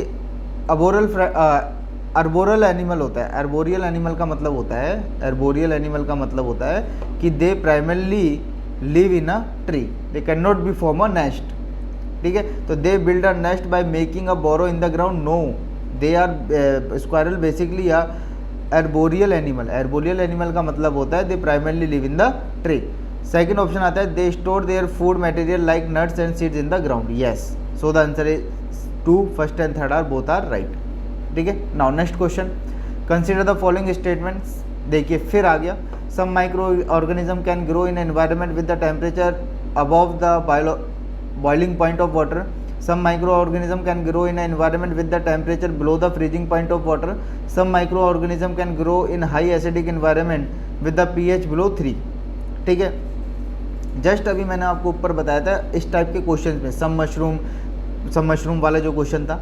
अब आ जाइए सम माइक्रो ऑर्गेनिज्म को लेके इन्होंने क्वेश्चन डाला है, ठीक है। अगर जिस तरीके से मैंने आपको बताया था कि जनरलिस्टिक स्टेटमेंट है, मोस्टली टाइम राइट होती है, ठीक है। कुछ मोर देन लैक्स से भी ज़्यादा माइक्रो ऑर्गेनिज्म मिलते होंगे इस वर्ल्ड में, ठीक है। उससे ज़्यादा पता नहीं कितने मिलते होंगे। कुछ ना कुछ माइक्रो ऑर्गेनिज्म तो ऐसे हो सकते हैं ना कि जो सर्वाइव कर सकते हैं अबव द बॉइलिंग पॉइंट से ऊपर, temperature above the boiling point, ठीक है। कुछ माइक्रो ऑर्गेनिज्म ऐसे भी हो सकते हैं ना कि वो सर्वाइव कर सकते हैं बिलो द फ्रीजिंग पॉइंट, और कुछ माइक्रो ऑर्गेनिज्म ऐसे भी हो सकते हैं जो हाईली एसिडिक इन्वायरमेंट में सर्वाइव कर सकते हैं। कितने माइक्रो ऑर्गेनिज्म मिलते हैं पूरे वर्ल्ड में वो आपको पता है, not lakhs, more than lakhs, ठीक है। अगर इस सोच के हिसाब से अगर इस क्वेश्चन को करोगे तो राइट आंसर पे पहुंच जाओगे। आंसर है इसका सी, डी, ऑल 3 आर राइट, ठीक है। इसलिए क्वेश्चन अटैम्प्ट करना सीखिए। क्वेश्चन जब आप अटैम्प्ट कर रहे हैं यूपीएससी एग्जाम हॉल में, आपको किस तरीके से सोचना है वो आप थोड़ा सा सोचना सीखिए, वो हैबिट डेवलप करिए। भाई इन्होंने सम माइक्रो ऑर्गेनिज्म की बात करी है कि कुछ micro organism below the temperature above the boiling point से भी सर्वाइव कर सकते हैं क्या, कुछ माइक्रो ऑर्गेनिज्म क्या freezing point below the freezing point of water से भी के नीचे भी सर्वाइव कर सकते हैं क्या कुछ micro organism high acidic environment में ग्रो कर सकते हैं क्या, बिल्कुल कर सकते हैं, ठीक है ना। पता नहीं कितने टाइप्स ऑफ माइक्रो ऑर्गेनिज्म कितने टाइप्स ऑफ इन्वायरमेंट में सर्वाइव करते हैं, ठीक है। तो so the statement answer is C, ठीक है। ऑल 3 स्टेटमेंट आर राइट, ठीक है। नाउ अगर इस तरीके से क्वेश्चन को करते तो इजीली दोनों क्वेश्चन सही मार्क के आते। अगर आप इसमें कुछ इस अलग टाइप से सोच के कर रहे हो, या कुछ आप सोच रहे हो कि मैं मशरूम को जाके रिसर्च करने बैठ जाऊँ या उसमें R&D करने बैठ जाऊँ, तो देखो अगली बार तो यूपीएससी किसी और स्पीसीज़ को लेके ऐसे क्वेश्चन स्टेटमेंट डाल देगा। तो आप पकड़ो चीज़ को कि किस तरीके से हम क्वेश्चन को राइट कर सकते हैं, ठीक है ना। आप मशरूम या माइक्रो ऑर्गेनिज्म को मत पकड़ो, आप टाइप्स ऑफ क्वेश्चन को पकड़ो, आप पर्टिकुलर थीम को समझो कि किस तरीके से क्वेश्चन पूछे जा रहे हैं, ठीक है ना। Now 19th question, which of one of the following makes a tool which stick to scrap insect for a hole in a tree or a log of wood। मैं रिपीट कर रहा हूँ question, which one of the following makes a tool with a stick to scrap insect from a hole in a tree or a log of wood। बताइए भाई, ऐसे question तभी attempt लेने जब आपको पता हो चीज़ें, ठीक है। बेसिकली इसका आंसर है ओरांगुटान, और जो एंथ्रोपोलॉजी ऑप्शनल है उनको ओरांगुटान रिलेट कर रहे होंगे। ये बेसिकली एप स्पीसीज है, ठीक है ना, और mostly they are found in Borneo and Sumatra island, south east Asia का आइलैंड है ये, ठीक है ना, वहीं मिलता है ओरांगुटान। बेसिकली एक एप स्पीसीज है। Next question, aerosol foam agent fire retardant lubricant in the making of how many of the above are hydrofluorocarbon use. देखिए मैं आपको बता देता हूँ कि इन्होंने पूछा कि भाई हाइड्रोफ्लोरोकार्बन का यूज़ पूछा है, किस किस में करते हैं। एरोसेल में करते हैं क्या, फोम एजेंट में कर सकते क्या, फायर रिटार्डेंट में कर सकते क्या, लुब्रिसेंट में कर सकते क्या। ये आपने पढ़ा होगा, डेफिनेटली पढ़ा होगा, मैं श्योर हूँ। HFC वही है ये, और ये किसको रिप्लेस कर रहा है, CFC को, ठीक है ना, क्लोरोफ्लोरोकार्बन को। अब मैं बता देता हूँ क्या चीज़ है। देखिए hydrofluorocarbon are the class of synthetic compound that consist of hydrogen, fluorine and carbon atom. They are commonly used to used as a substitute of CFC। अभी बताया था मैंने, हम HFC को CFC और SCFC के जगह यूज़ करते हैं, ठीक है ना, क्योंकि ये CFC एंड SCF बेसिकली होने को ये भी GHG है, ठीक है।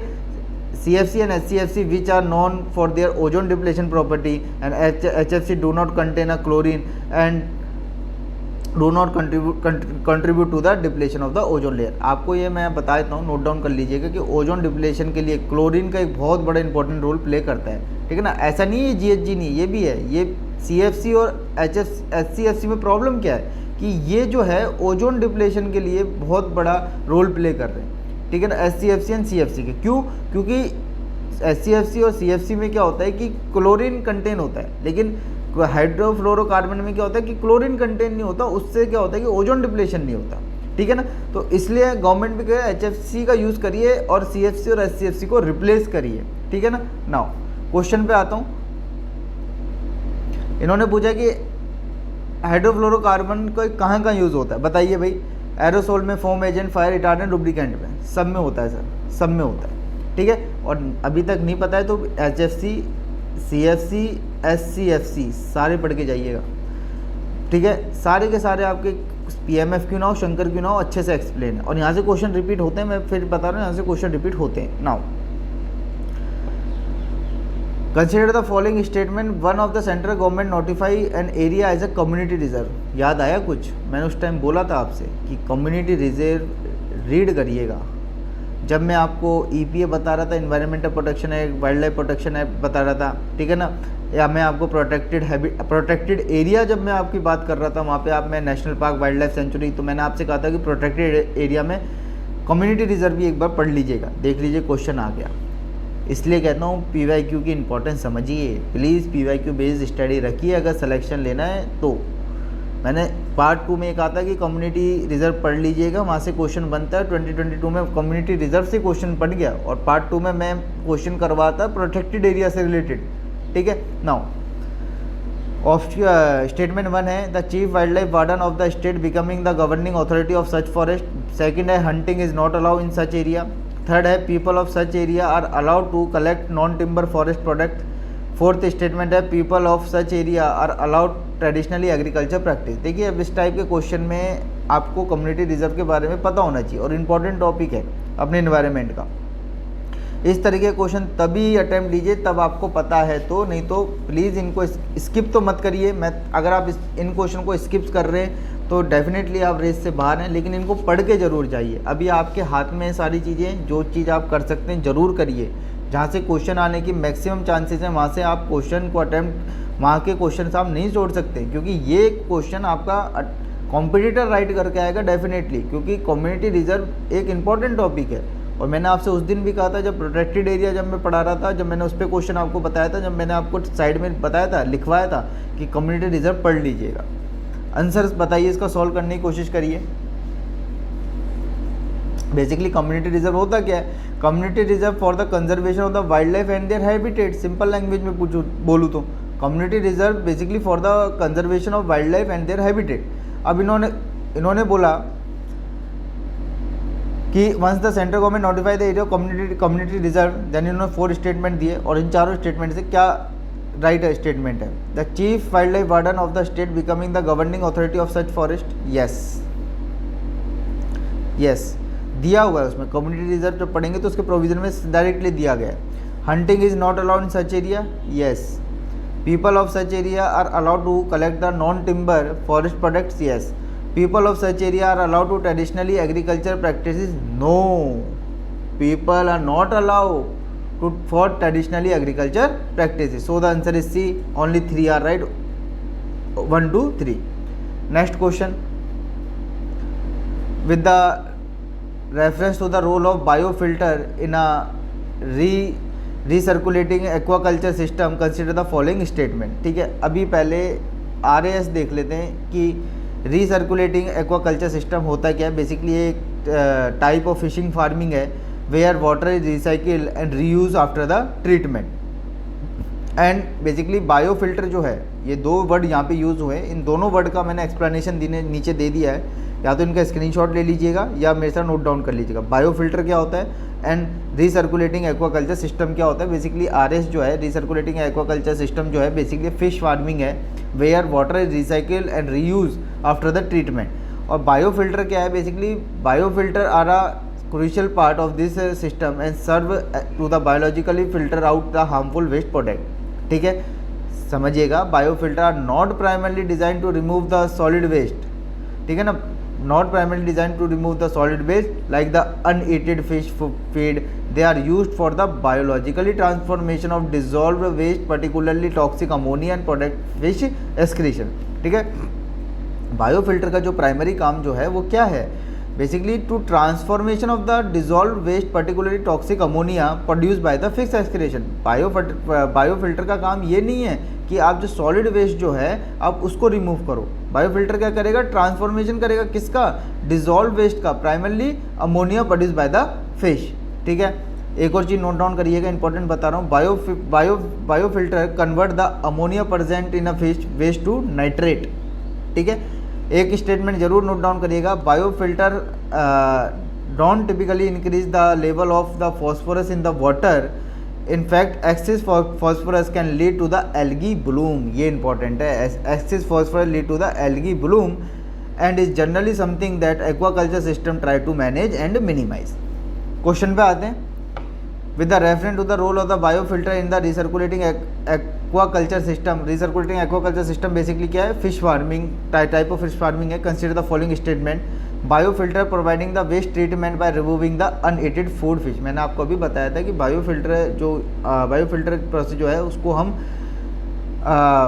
वेस्ट फूड के लिए हम यूज़ नहीं करते। बायोफिल्टर का प्राइमरी काम ये नहीं है कि वो जो अनईटन फिश फूड जो है उसको रिमूव करे। बायोफिल्टर का काम ये है कि जो डिजॉल्व वेस्ट जो है, जो अमोनिया प्रोड्यूस, जो टॉक्सिक अमोनिया प्रोड्यूस जो किया फिश ने, उसको ट्रांसफॉर्म करे, biologically transform. So the statement 1 is wrong. Second पे आते हैं, biofilter convert ammonia present of the fish in a fish waste to a nitrate. यही मेन काम है, यही इसका काम है बायोफिल्टर का। थर्ड स्टेटमेंट आती है, biofilter increase the phosphorus as a nutrient for the fish in a water. ठीक है, ये भी गलत स्टेटमेंट है। आंसर है A, only one is right, only second is right. जो मेन जो काम है बायोफिल्टर का, to convert the ammonia present in the fish waste to a nitrate. Biofilter increase the phosphorus, no, biofilter can not increase the phosphorus as the nutrient to the fish in a water.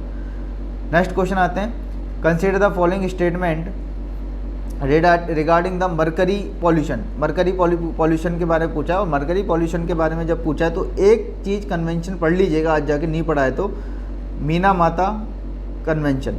ठीक है, mercury से related है, ये important convention है, और जितने भी mercury से फॉस्फोरस से रिलेटेड जितने भी कन्वेंशन है आज जाके पढ़ लीजिएगा। Minamata convention for mercury. Mercury pollution के ऊपर क्वेश्चन पूछा है, gold mining activity is a source of mercury pollution in the world. Second पूछा, coal based thermal power plant cause the mercury pollution. Third बोला इन्होंने, there is no non safe level to the exposure of the mercury. बताइए भाई इसका answer. और आपको बता देता हूँ, मरकरी एक हाई टॉक्सिक एलिमेंट है। ठीक है, इसका आंसर है C, all three are right. Gold mining से भी मरकरी पॉल्यूशन होता है, कोल बेस्ड थर्मल प्लांट से भी मरकरी पॉल्यूशन होता है, और मरकरी पॉल्यूशन को मेज़र करने के लिए कोई भी एक सेफ लेवल नहीं है। There is a no safe level of the exposure of mercury, कि इस लेवल पे अगर मरकरी का एमिशन हुआ तो उसके बाद जो है वो डेंजर है। नो, ऐसा कोई भी हमारे पास क्लियर कट सेफ लेवल नहीं है for the exposure of mercury. 60th question की बात करते हैं, with the reference of green hydrogen. देखिए question, repetition of question, importance of PYQ। Blue hydrogen पे क्वेश्चन था 2019-20 में, आज अभी पूछा ग्रीन हाइड्रोजन पे, अगली बार 24 में क्वेश्चन पूछेगा ब्राउन हाइड्रोजन पे, ग्रे हाइड्रोजन पे। जितने भी टाइप्स ऑफ हाइड्रोजन है प्लीज़ नहीं पढ़ें, दोबारा रिपीट कर रहा हूँ, आज जाके पढ़ लीजिएगा। ठीक है, अगर सिलेक्शन लेना है तो क्वेश्चंस रिपीट होते हैं, मिनिमम थीम है। ठीक है, मेरी चीज़ों को ध्यान रखिए, मेरे वर्ड्स पे ध्यान दीजिए। स्टेटमेंट 1 है, it can be use directly as a fuel for internal combustion, it can be blended with the natural gas and used as a fuel for heat और पावर जनरेशन। थर्ड है, it can be used in the hydrogen fuel cell to run the vehicle. बताइए basically green hydrogen is a renewable hydrogen, ठीक है, ये आपको पता ही होगा, ठीक है। Now it can be use directly as a fuel for the internal combustion. देखो यार, ग्रीन हाइड्रोजन हो चाहे ब्लू ग्रे हाइड्रोजन हो, कैसी भी हाइड्रोजन हो, उसका इंटरनल कंबक्शन में तो हम यूज़ करते ही करते हैं, ठीक है। So the statement 1 is right, ठीक है। ये तो जर्नलिस्टिक स्टेटमेंट है, किसी भी टाइप की हाइड्रोजन हो। It can be blended with the natural gas and use as the fuel for heat and the power generation, yes. It can be use in the hydrogen fuel cell to run the vehicle, yes. Power electric vehicle, ठीक है, power electric vehicle था। Answer is C, all 3 are right. Next question, statement 1 दिया है the soil of in tropical rain forest is rich in nutrient. Second दिया the high temperature and moisture of the tropical rain forest causes dead organic matter in the soil to decompose quickly. बताइए, देखिए tropical rain forest का जो location है वो आपको पता होना चाहिए, 23.5 degree north to 23.5 degree south. Tropic of cancer से लेकर ट्रॉपिक ऑफ कैप्रिकॉर्न के बीच का एरिया क्या है, ट्रॉपिकल रेन फॉरेस्ट। और आपको बताते हैं कि ट्रॉपिकल रेन फॉरेस्ट जो है mostly found in the central and southern America, western and the central Africa, western India, south east Asia and the island of new Guinea and Australia. ये note down कर लीजिएगा please, ठीक है। Tropical rain forest कहाँ कहाँ मिलते हैं, ठीक है। नाउ हाई टेम्परेचर की वजह से इस रीजन में आपको पता है कि टेम्परेचर बहुत ज़्यादा हाई होता है, between the 23.5 north to 23.5 south. Tropic of cancer to tropic of capricorn के बीच में टेम्परेचर इज़ वेरी हाई, ठीक है, ये आपने ज्योग्राफी में पढ़ा ही होगा। Now due to the high temperature and humidity of tropical rain forest promote the rapid decompose of the dead organic matter and the heat and moisture speed up the activities of the decomposer like bacteria and fungus, ठीक है। Now question पे आता हूँ, the soil in a tropical rain forest is rich in a nutrient. No, the soil of the tropical rain forest not in rich in a nutrient. The high temperature and the moisture of the tropical rain forest causes the dead organic matter in the soil to decompose quickly, yes. So the answer is D, statement 1 is no wrong and statement 2 is right, ठीक है। Now environment finally complete हुआ, ठीक है। 2022 and 2023 के सारे question discuss हो चुके हैं, नॉट ओनली 2022 एंड 2023, 2016 से लेके 2023 टिल डेट सारे PYQ हमने डिस्कस कर चुके हैं। सारे इंपॉर्टेंट टॉपिक्स मैंने आपको बता दिया है, ठीक है। पर्टिकुलर थीम से क्वेश्चन रिपीट हो रहे हैं, पर्टिकुलर टॉपिक से ही मैक्सिमम क्वेश्चन बन रहे हैं। जो मैंने टॉपिक्स आपको लिखवाए थे अपने पार्ट 2nd 3rd में, वहाँ से क्वेश्चन आज बन के आया, आपने ये चीज़ रियलाइज़ कर ली होगी। तो इसलिए मैं आपसे बार बार इस चीज़ पे फोकस कर रहा हूँ कि इस PYQ सीरीज़ का फुल बेनिफिट लीजिए, आपको डेफिनेटली अपने प्रीलिम्स में बेनिफिट देखने को मिलेगा। आपको एक फ़िल्टर कंटेंट प्रोवाइड हो रहा है सब्जेक्ट वाइज, ठीक है, सब्जेक्ट वाइज कंटेंट प्रोवाइड हो रहा है। पॉलिटी कंप्लीट है, ठीक है, मॉडर्न हिस्ट्री कंप्लीट है, ठीक है, एंड इन्वायरमेंट कंप्लीट है, ठीक है, इन्वायरमेंट, ठीक है। नेक्स्ट जो मैं ला रहा हूँ वो ला रहा हूँ एक मैपिंग का, ठीक है। मैपिंग में क्या कर रहे हैं कि जितने भी मैपिंग से रिलेटेड क्वेश्चन थे, एक ही लाऊंगा या 2 आएगी, पार्ट 1 आएगा, पार्ट 2 आएंगे। 2016 से लेके 2023 तक के जितने भी मैपिंग रिलेटेड क्वेश्चन थे वो सारे के सारे एक वीडियो में मैं कंप्लीट करा दूंगा। पार्ट 1 में आएगी, अब 2 पार्ट में आएगी, सिंगल पार्ट में आएगी, वो डिपेंड करता है कि कितने क्वेश्चन सामने निकल के आते हैं पिछले 8 साल में, उस क्योंकि मैं नहीं चाहता कि आपको कंटेंट ओवरलोडेड हो। देखिए 4 पार्ट में एनवायरनमेंट करी है, आपके लिए बहुत इजीली काम हो गया होगा कि आपने हर 2-2 साल के आपने एनवायरनमेंट के क्वेश्चन कर लिए विद ब्रॉड ब्रीफ डिस्कशन के साथ, ठीक है। हर चीज़ डिटेल में बताइए, हर चीज़ डिस्कस कराइए। लेकिन होता क्या है कि मुझे भी काफ़ी बार रुकना पड़ जाता है चीज़ों को, क्योंकि अगर एक एक चीज़ को ब्रीफली डिस्क्राइब करने लगे तो वो बहुत बड़ी बड़ी वीडियोस चले जाएंगी, फिर वो एक रिवीजन सीरीज़ चलेगी, ना कि PYQ सीरीज़। चीज़ को समझिए, चीज़ का मोटिव समझिए, ठीक है। मेरा जो यहाँ पे PYQ सीरीज़ चलाने का मोटिव यही था कि आप PYQ बेस्ड स्टडी रखिए, आप चीज़ों को समझें कि PYQ से आपको ये पता लगेगा कि आपको क्या क्या पढ़ना है, कैसे पढ़ना है, वो आपको PYQ ही बताएगा, कोई नहीं बताएगा, कोई मॉक नहीं बताएगा, कोई कोचिंग नहीं बताएगी, ये आपको खुद को एनालाइज करना पड़ेगा। और मैं इसलिए आपको सब्जेक्ट वाइज PYQ प्रोवाइड करवा रहा हूँ ताकि आप इस चीज़ को रियलाइज़ कर पाएँ कि एक्चुअल में PYQ की इंपॉर्टेंस क्या है। अगर PYQ बेस्ड स्टडी रखेंगे तो सिलेक्शन ले जाओगे, ठीक है। एंड वन थिंग नेक्स्ट जो अपन लाएंगे वो मैपिंग से ही लाएंगे, जितने भी मैपिंग रिलेटेड क्वेश्चन होंगे 2016 से लेकर 2023 तक के सारे करवा देंगे, ठीक है। पॉलिटी खत्म है, मॉडर्न हिस्ट्री कंप्लीट है, एनवायरनमेंट कंप्लीट है, एक बार मैपिंग के भी करवा देते, फिर ज्योग्राफी उठाएंगे, ठीक है। फिर ज्योग्राफी करवाएंगे, जैसे मेरा ट्रेंड हरदम रहता है, मैं एनवायरनमेंट के बाद ज्योग्राफी करता हूँ तुरंत, या फिर ज्योग्राफी कराए तो तुरंत एनवायरनमेंट करते हैं, ठीक है। Okay, please follow this series definitely. अगर आपको अपने यूपीएससी सीएससी प्रीलिम्स में डेफिनेटली बेनिफिट देखने को मिलेगा। और जो चीज़ मैं आपको होमवर्क देता हूँ उसको प्लीज़ करिए, जो क्वेश्चन आपसे पूछे जाते हैं उनके आंसर दीजिए, इस सीरीज़ को फॉलो करिए रेगुलर बेसिस पे, ओके। एंड प्लीज़ वीडियो को शेयर करिए, लाइक करिए, सब्सक्राइब करिए चैनल को। देखो इन सब चीज़ों में बहुत सारा टाइम लगता है, बहुत सारी मेहनत लगती है, और आपको इतना फिल्टर कंटेंट प्रोवाइड करवा रहा हूँ मैं, ठीक है। और टेलीग्राम ग्रुप को जरूर ज्वाइन कर लीजिएगा, उसका लिंक जो है डिस्क्रिप्शन में प्रोवाइड हो जाएगा, क्योंकि वहाँ पे अब मैं इंपॉर्टेंट चीज़ की पीडीएफ डालना चालू करूँगा, ऑर्गेनाइजेशन से रिलेटेड, इंपॉर्टेंट स्पीसीज से रिलेटेड, प्लेसेस इन न्यूज़ से रिलेटेड, और अदर करंट अफेयर जहाँ से मोस्ट प्रॉबेबली क्वेश्चन आने की पॉसिबिलिटी है, ठीक है। तो please join a Telegram group, उसका लिंक डिस्क्रिप्शन में प्रोवाइड हो जाएगा। And please share a video, like a video and subscribe a channel. Thank you and have a good day, bye.